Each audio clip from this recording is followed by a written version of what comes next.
What is happening? Welcome to another Plus Pitch podcast, morning pitching podcast from pitcherlist.com. My name is Nick Pollack, and today is May 7th. And yes, we are going to talk about baseball. Scoring a pat trick, that would be Chad Patrick with the Brewers last night, who gave trusting managers a 6.2 inning, 3 earned run, 4 hits, 1 walk, and 6 strikeout performance. My gosh, Chad, where did this come from? It's not something that you should buy into in the slightest, because it's a cutter focus with sinkers that were able to go 12 for 24 called strikes in this, 50% clip, an 83% strike rate. I guess the Astros just sitting cutter and they'll let that sinker come back in. He throws this cutter at 87, 88 miles per hour, and against only right-handers, he had a field day. Not really a field day, just as better than usual. Because honestly, that ERA, 6.2 innings, 3 earned runs, is not actually good for a 12-teamer. The whip is great, sub 1, 6 strikeouts, cool. You're wondering if this really is something you should jump into. Look, this has not happened before this season. Oh my God, I can't say sentences. What is this? I'm going to edit this out.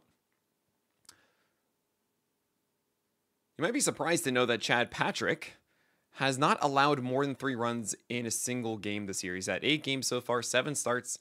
All of them have been 3 earned runs or fewer. That doesn't mean that it's been awesome. It's like a 2, I want to say almost like a 3 ERA right now, something along those lines. And then the whip is bad. Strikeouts should not be there consistently. It's not really something you want to be going for. I don't think that ERA is going to stick like this.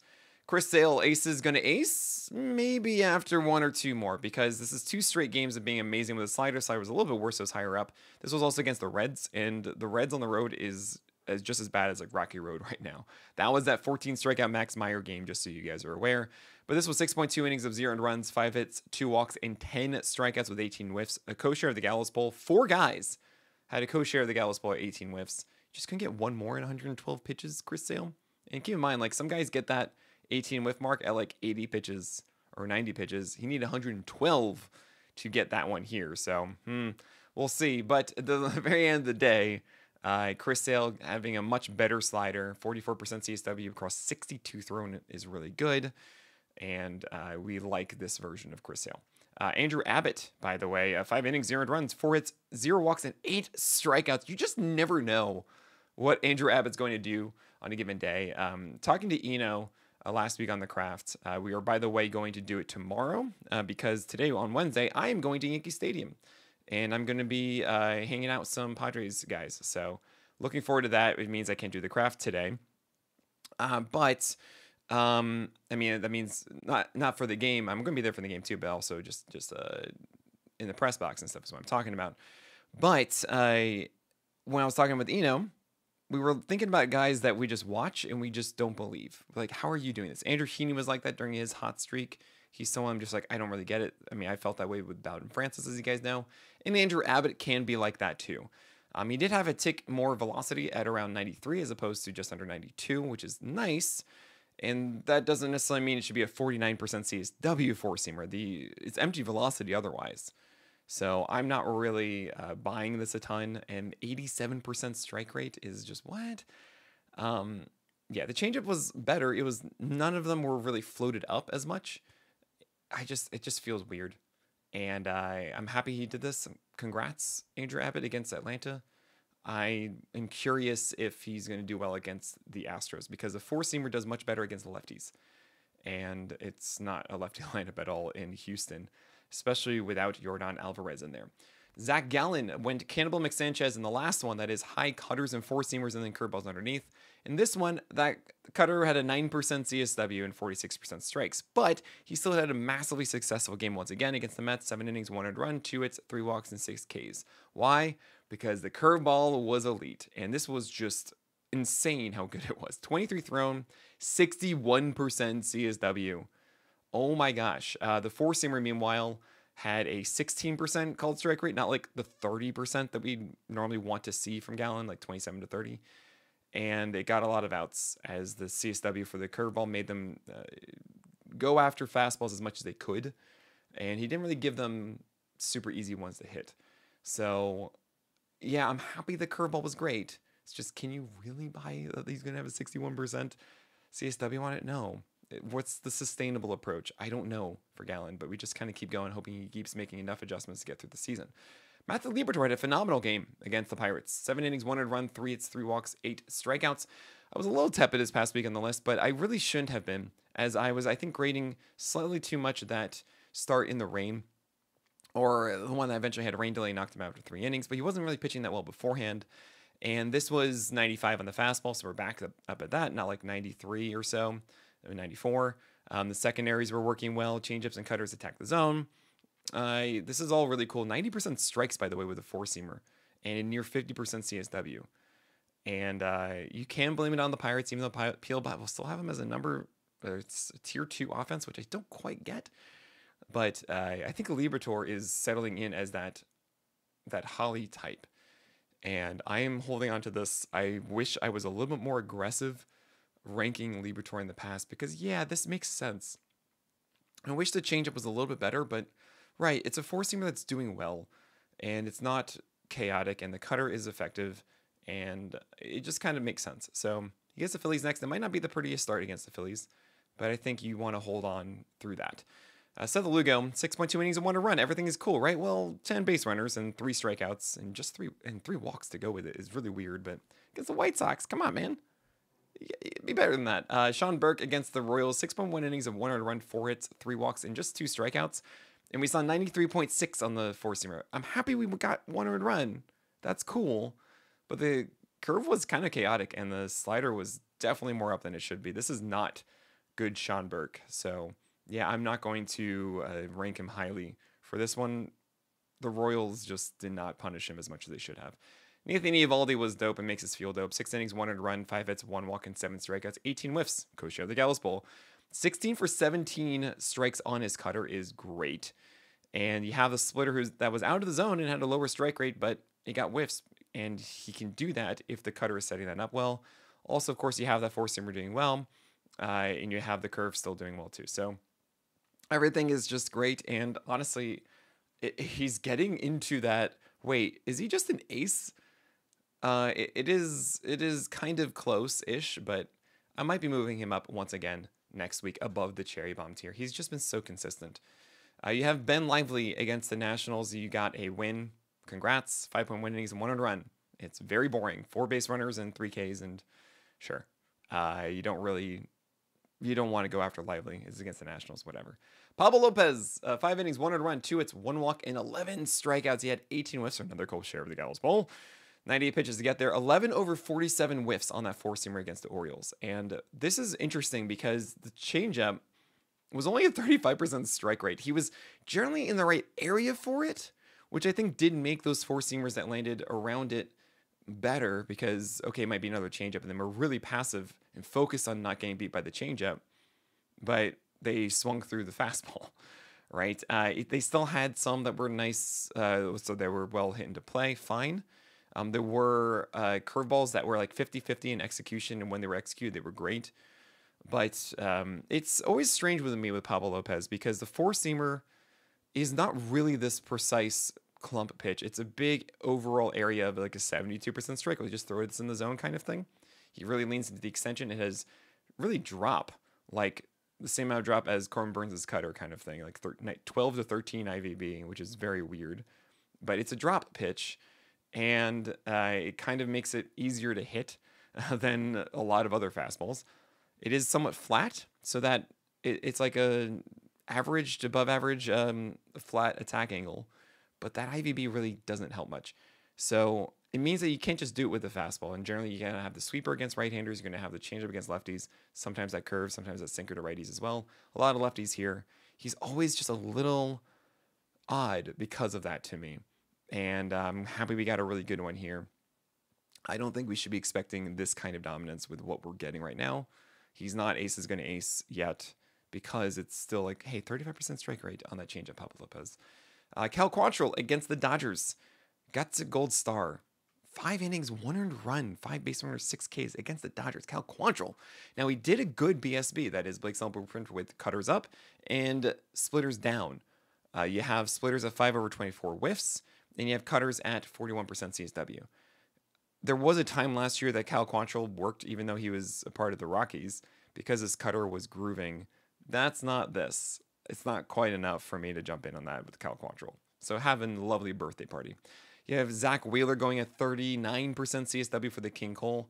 His four-seamer dominated as always, and also the cutter that he's just kind of adapting and leaning into a little bit more against left-handers. 53% CSW.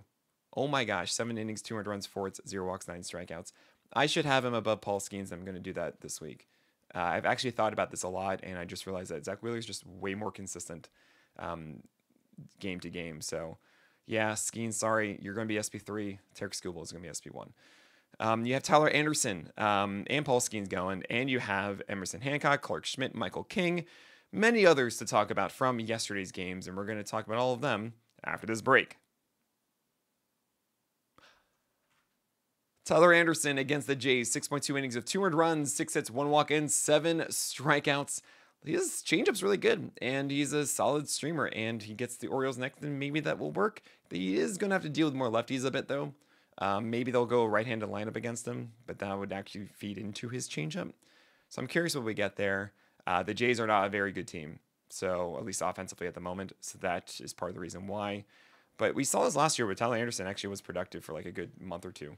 And you might just want to roll with it right now. The changeup is looking really good. You have Paul Skeens against the Cardinals, 6 innings, 200 runs, 3 hits, 4 walks, and 6 Ks. This is kind of what I'm getting at. You don't quite know how his precision is going to be on a given night with Paul Skeens. This stuff is obviously incredible, but there's always that little tinge of being more off than usual than, say, like Skubal and Wheeler. And that's why I'm going to be lowering him on the list. Just the 3. It's just the 3. Emerson Hancock against the Athletics, 6 innings, 200 runs, 4 hits, 2 walks, and 2 strikeouts. I'm happy for him. Koufax helped. It was, what is that? 16 over 18 outs by way of the ball in play. Yeah, I don't want to go with this against the Yankees. I don't think that Emerson Hancock is doing enough yet. It's better with the sinker getting closer inside to right-handers, and the changeup was all right to lefties, but we need more than that. Clark Schmidt, speaking of the Yankees, against the Padres, 6 innings, 200 runs, 7 hits, 1 walk, and 4 strikeouts.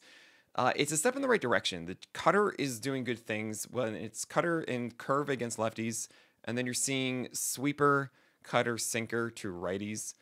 I think there needs to be a little bit more here, but it's a step in the right direction where at least the cutter is working. Now we need to see those big curveballs and sweepers doing more for whiffs against their respective batters. You also really need to get a better mix, I think, of the sinker and the cutter against righties. Michael King was on the other side, 6 innings, 200 runs, 3 hits, 2 walks, and just 2 strikeouts. He also threw a four-seamer down the pipe that was supposed to be upstairs to Aaron Judge. And honestly, based on how late he was on it, he didn't pull it, he pushed it to right field. It might have actually worked upstairs, but it didn't. It was down the middle, and it was a home run. And it was really annoying because he pitched really well otherwise. The changeup really did everything here. It saved him. And I say he did really well. He got through this game. It would have been, fewer runs. But it's more that King did not have his best stuff here. The sinker and four-seamer command just wasn't as good. And the changeup really did everything. He didn't earn a single whiff on the 24 four-seamers after we've seen that really do well upstairs before. And he just kept going after the changeup, and the Yankees eventually obliged with their lefties. Getting outs against it. So that's actually the sign of an ace to me, is when you are not Mr. Perfect, as David Cohn would say. When you have the perfect conditions, it's the only way that you'll do well. When you don't have everything working, are you still able to produce and get through games? And yeah, Michael King can do that. Jake Irvin, I was really out because his velocity fell down to 90, and I'm like, this is terrible, and this is terrifying. And 0 strikeouts and 3 walks here. At 5.1 innings, 2 runs though, and 4 hits. That means it's a bad whip, no strikeouts, no win. You get 2 runs and 5.1 innings. Not really worth it. And he is back to 92, 93 at the very least. So that's good. The spot of the curveball, not as good, and the four-seamer had a 7% CSW. He's an extension guy. Sinkers and four-seamers should be getting outs, and the curveball should be cleaning up. 3 walks and 0 Ks kind of showcases to you that you need more here. Jake Irvin, he's not quite in that groove again. You get Atlanta next. I would take a back seat there. But when Jake Irvin does get that feel again and showcases that success, then I'm in. You have Tony Gonsolin against the Marlins, another Gallows pull share at 18 whiffs. He did 82 pitches, though. 5 innings, 2 earned runs, 4 hits, 2 walks, and 8 strikeouts. As he should. It's the Marlins. He didn't get the win because Cal Quantrill was obnoxious. The slider was just 42% strikes, and that's actually the pitch for him. That is the one that matters the most among everything. Yes, we want the splitter going 45% CSW if we can, but really it's the slider going 65% strikes, constantly being there, getting whiffs, doing all the work so that the four-seamer isn't sat upon, and then the splitter can get all the whiffs and do whatever it wants without being a massive strike pitch. So, kind of weird. I think I'm going to still go for this against the Athletics. The four-seamer is 17 inches of vert and like 94, 95, which is kind of good and not like 93. But I'm not really thinking of like Gonsolin as a top 40 guy. Get that idea of like the 2 ERA man from way back when out of your head. That is just not who he is. Jeffrey Springs, Sunshine and Rainbows, I think, yeah, pretty much. 5 innings, 2 earned runs, 140 whipped, 7 base runners, and 4 Ks. But the Mariners are good, so fine. The changeup at 4 over 25 whiffs, though. And the slider against right-handers had a 46% CSW, which is not normal. He didn't even get this thing down. It was just all middle location and high location. So no low lock, tons of YM lock, and tons of high lock. So 11 for 33 called strikes, and that is strange. I don't think that the four-seamer was well spotted. And yeah, again, 4 over 25 whiffs with a right-hand heavy lineup. Jeffrey Springs' changeup should be better than that. Jose Urena started, and I know that's weird. The Jays need Jose Urena now. They'd rather do this than call up Jake Bloss for whatever reason. Okay. 4.1 innings, 200 runs, 4 hits, 1 walk, and 2 strikeouts. I mean, I guess so. That was all right. Brad Lord against the Guardians got a poor quality start. 6 innings, 300 runs, 3 hits, 1 walk, and just 4 strikeouts. It's a birthday party for the most part. 17% CSW. He's not doing anything that you should really be hanging your hat on. You have Justin Verlander against the Cubs, and the good news here is I was really scared of the velocity dip. Just like Jake Irvin, he was down 2 ticks in his last start, back to 95, and the slider had a 44% CSW. The thing here was the command overall just wasn't that great, and the Cubs are good. So it was 5 innings, 3 runs, 5 hits, 2 walks, and 3 Ks. I'm encouraged by Verlander. I probably am going to wait one more after the Diamondbacks, A, to make sure the velocity is still there, and B, it's the Diamondbacks, and you are not at the top of your game right now as far as location. Speaking of not on top of your game, Drew Rasmussen, oh boy.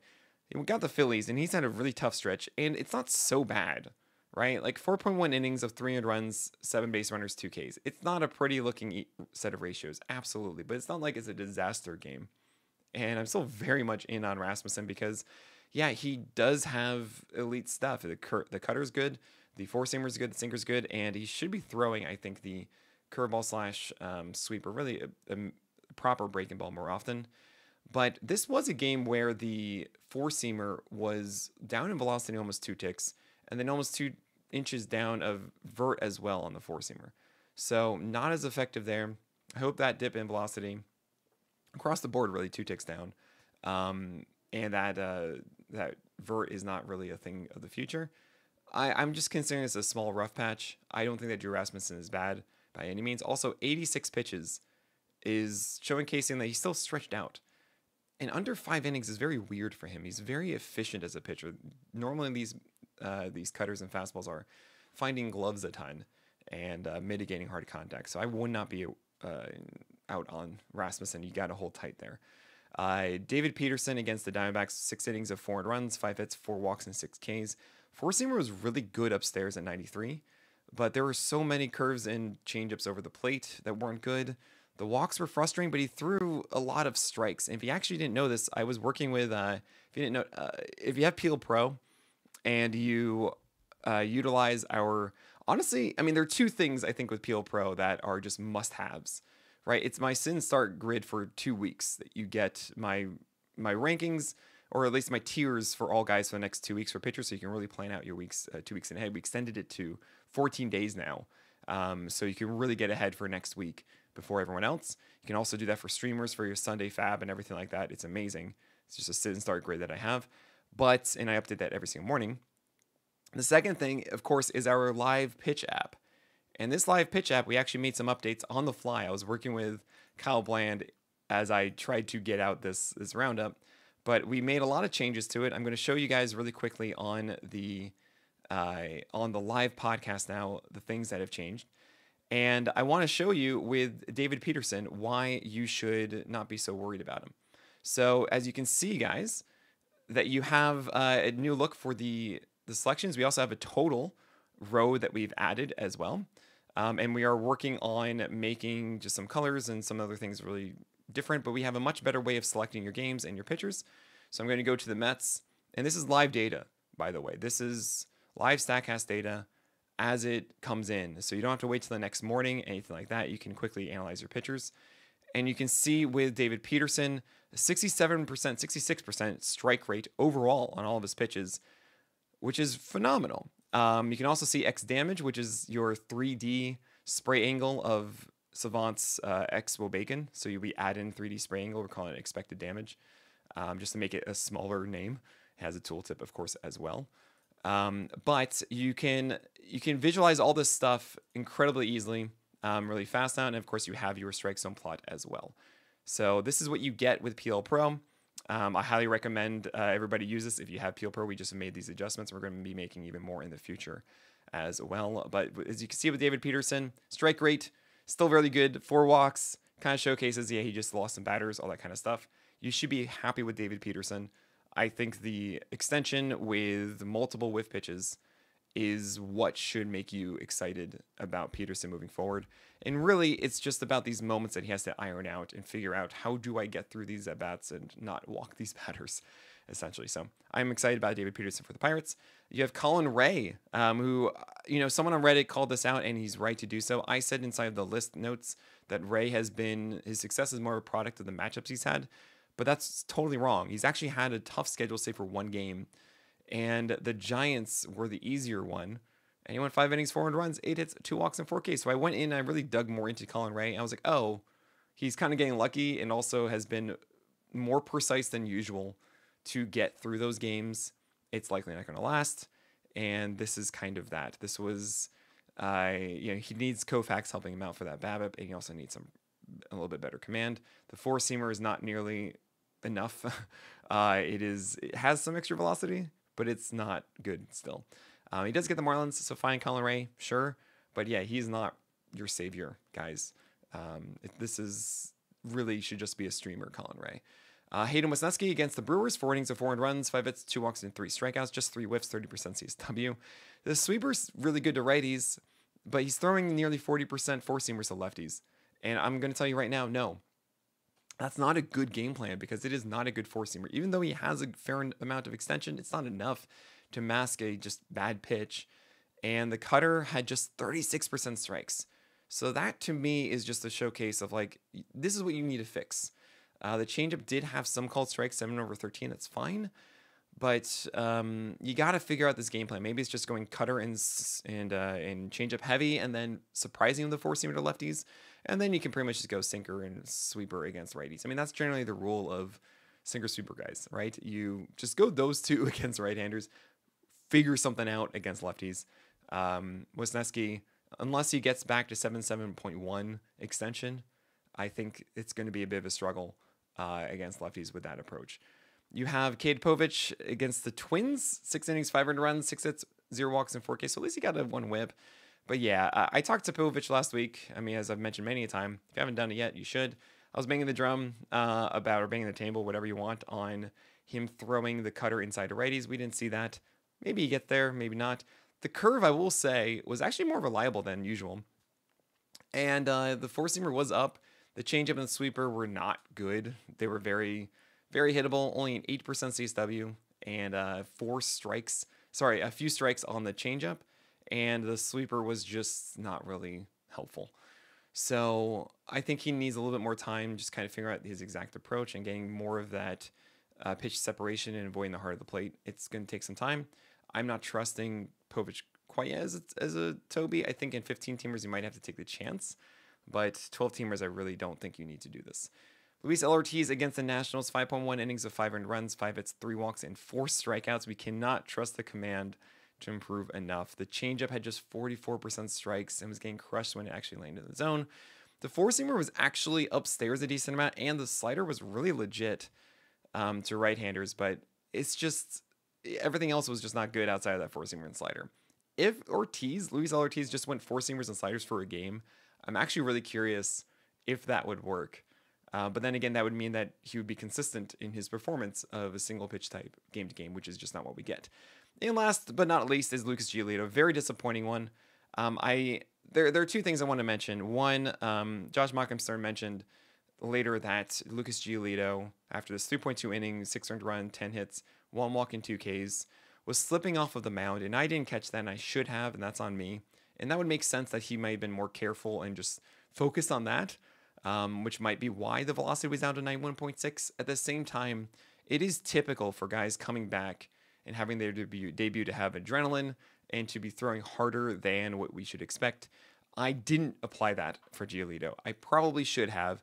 My reasoning was we saw actually 91, 92 early in that start, and then he pushed it up to 93, 94 as it went on, and usually we see that adrenaline first and not later, and then it didn't really fall down to 91, 92 as the start went on. It was pretty much just like, yeah, he's at 93, and he was at 94 earlier on, and he actually even hit 96 in that one. So I felt that Giolito was going to be around 93 moving forward, and he was down to 91.6. So it could be that he was slipping on the mound. It makes more sense that the adrenaline was there and it was gone here. And the other issue is, well, yeah, the four-seamer and changeup command wasn't good. Also, no breaking ball. Like, one slider, one curve. He doesn't have a third pitch. Part of my expectations was growth in this, at the very least, just having a decent slider. I'm curious what we're going to get. I'm absolutely still in against the Royals. I do want to see, like, okay, hold on a second, this velocity dropped fine, but, like, it's 1.5. It's not like it's 3 ticks down, and also, yeah, him slipping on the mound is an important element to it as well. So I know this is incredibly disappointing. I know, trust me, I feel like a dunce in many ways, and we're just trying to find something to save our teams a little bit right now, and we thought it might be Giolito a bit. It's not, it looks like, but it still could be. And that's incredibly disheartening and frustrating. So I understand your pain there. But please stick with Giolito. I think there's something legit here. That is it for today. Thank you all so much for supporting what we do. We're so close to 10,000 subs on YouTube. So if you're watching right now on YouTube, as you should, as I displayed the PL Pro live stats app that you guys should all be using, go subscribe. We're almost at 10,000 subs. So please help us get there. But that is it. So my name is Nick Pollack, and may your BABIPs be low and your strikeouts high.